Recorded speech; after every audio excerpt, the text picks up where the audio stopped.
Love's Edge.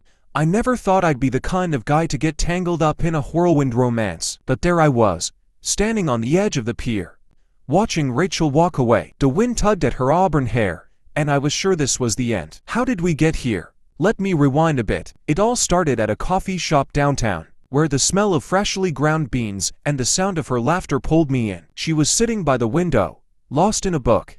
I took a deep breath, gathered my courage, and walked up to her table. Mind if I join you? She looked up, her green eyes sparkling with mischief. Depends. Can you handle a little adventure?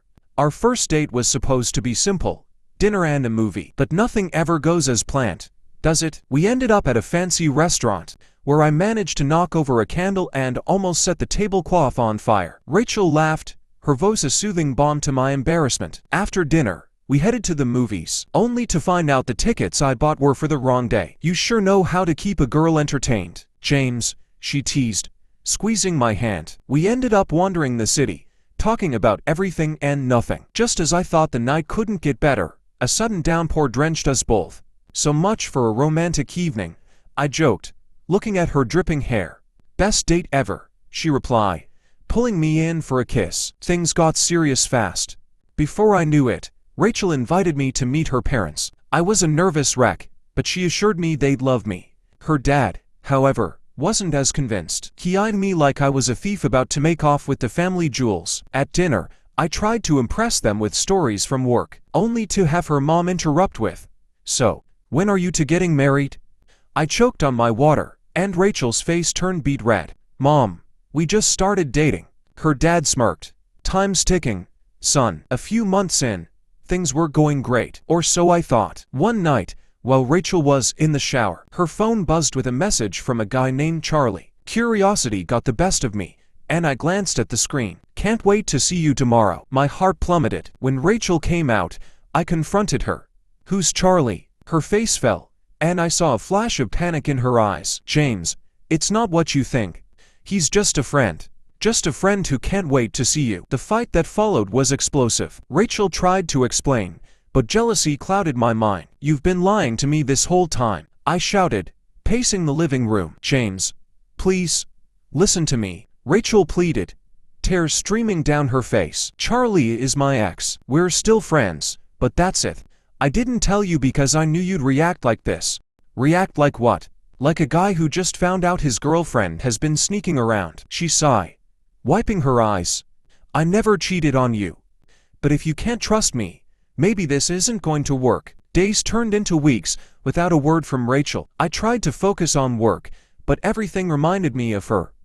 Our song came on the radio, and I had to pull over because I couldn't see through the tears. Pathetic, right? One night, I ran into Brittany, an old friend. We ended up talking for hours, and for a moment, I forgot the ache in my chest. She laughed at my jokes, and I started to feel like myself again. Maybe I could move on. Just as I was about to ask Brittany out, my phone buzzed. It was Rachel. "Can we talk?"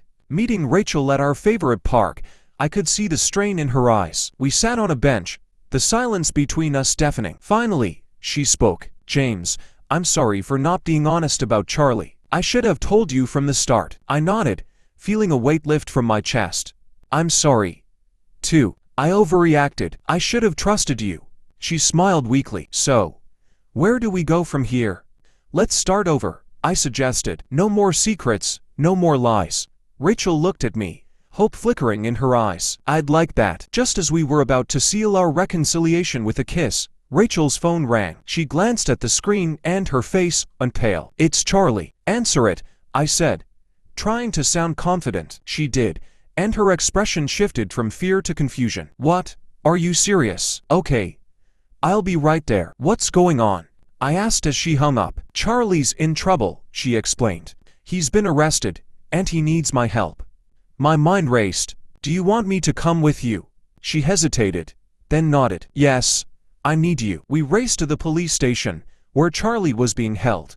Rachel explained everything to the officer, and after what felt like an eternity, they released him into her custody. Charlie looked rough, but he managed a weak smile. "Thanks, Rach." Rachel turned to me. "James, this is Charlie." "Charlie, this is James." Charlie extended a hand. "I've heard a lot about you." I shook his hand, feeling a strange sense of camaraderie. Good things, I hope.